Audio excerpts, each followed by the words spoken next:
So every month, dealerships are trying to find the 2% of customers that are in the market. Now, what we try to do with that is we try to find people that are looking for cars, that their car lease or their term is ending. And so every month, the dealership is trying to find these people that are in market. Now, one of the problems with that, that's really only focusing on the 2%. So I always ask dealers, are they focusing their advertising just on the 2% or the 98% that's not in the market? Now, most dealerships will say, well, we just want to find people that are in the market. We really don't care about the other. Well, one of the things that we really push at DealersGear is a focus on what we would call retention advertising.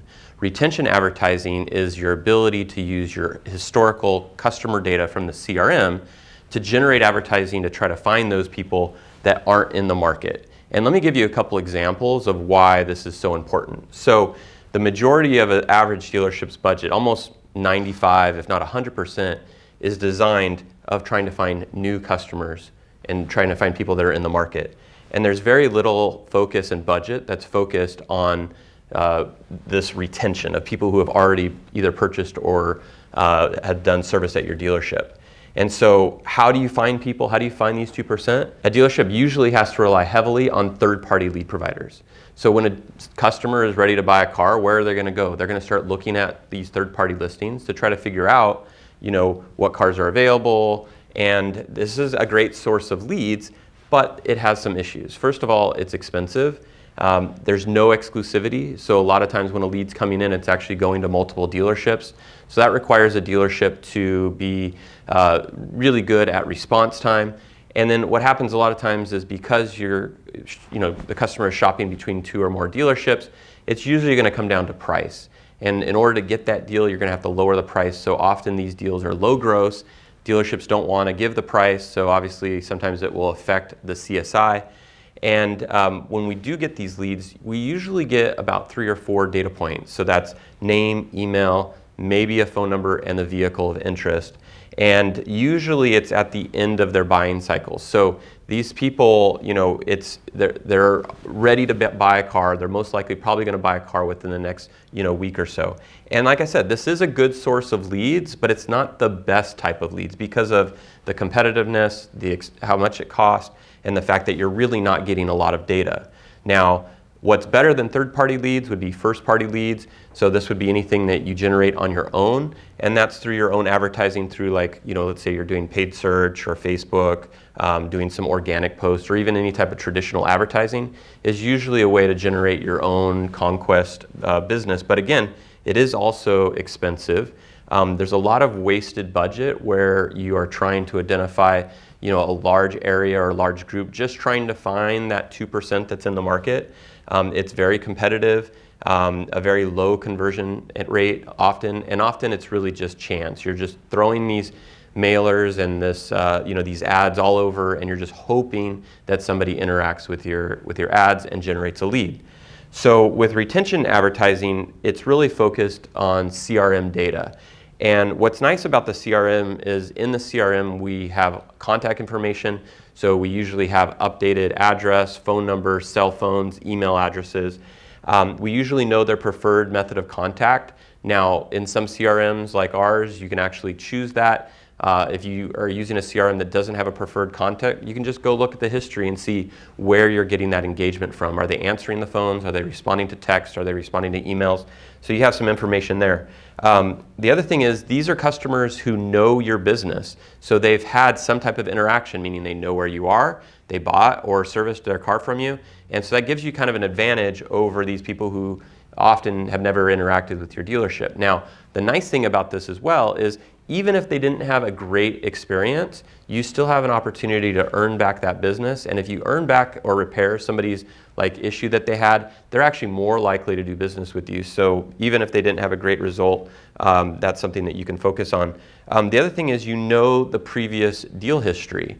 So if you go back to the third-party leads, when somebody submits a lead and they say, hey, what is my payments going to be on this car? Well, you don't have any information to base that payment on, so you're really just going to kind of start high and know that when they come in, you run your credit, you look at their trade value, you find out if they're in an equity position, and then the back and forth negotiation, you're finally going to get to a payment that they are kind of expecting.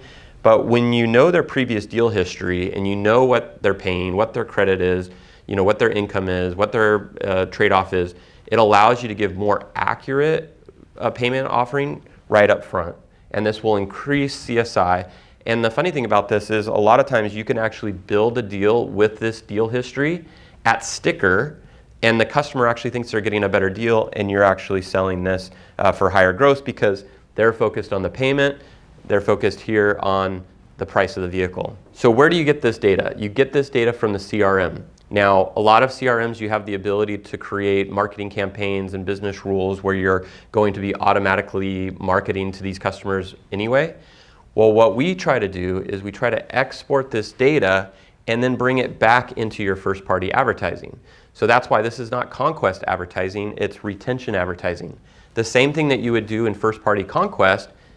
The only difference is instead of using Facebook's demographic, which we know over the last year it's gotten smaller and smaller with iOS 14 and the ability to not track cookies, is making this harder and harder, which means we have to spend more and more in trying to get the ad to optimize before we really figure out the right audience. If we don't have the right audience, we can't do the right strategy, we probably don't have the right copy and creative, and we're not going to have the results that we want. If you know your audience, and you're pulling this audience from Facebook, you can import that directly into Facebook and have a very targeted campaign, and we're seeing great results and great ROI. Now the best part about this, if these audiences start working, you can then create a lookalike audience, and this allows you to get into even people who have never interacted with your business, but because we built the audience ourselves, and now we're trying to find people like that, something that we couldn't do in Facebook with the large demographic, you're going to see better ROI and better results. And there's a lot of things that you can do with this, right? You can then put that back into the CRM and create automated follow-up. You can do text automation, you can do email campaigns, even direct mail, all based off this data. And so the benefits of this is this data is free. You don't have to pay a third-party lead provider to find people that are in the market. These are customers that are in your database right now that are adding no value to your store. If you can pull these out and start doing things with it like what we're talking about, your cost is definitely going to be lower and you're going to get better ROI. The other thing is about exclusivity. That's one thing that you don't get with third-party leads. Remember, when this 2% is in the market, what are they doing? They're shopping around. They're trying to get the best price. The goal with this is to actually get to people before they start getting into the market. And if we can pull these customers into the market, we have exclusivity. And as I mentioned, because we have that previous deal history, we can get accurate payment quotes. And they're going to try to shop, and they're going to go to a competitor, and they're going to go to one of these, and they're going to say, hey, can you get me to this payment? And they're going to say no, because they can't get to this payment because they don't know all the previous deal history like we do. So these are high gross, high CSI deals. It's also really great because if we're pulling these customers in, they usually have a vehicle. Now you're adding pre-owned inventory, so we know that the vehicle shortage, it's hard to get vehicles. So let's focus on the people that you sold those vehicles to get them back. And what this does also for service is now you have 2 vehicles coming into service.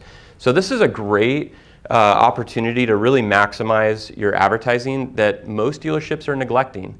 So it's called retention advertising. If you have any questions, you want to talk about how we can set this up or how we can export this data, even if you're not using our CRM, we can export this data for you and run all of your Facebook, your digital marketing, even traditional advertising based off this data. Reach out to us, go to our website, DealersGear.com, and if you have any questions, just give us a call.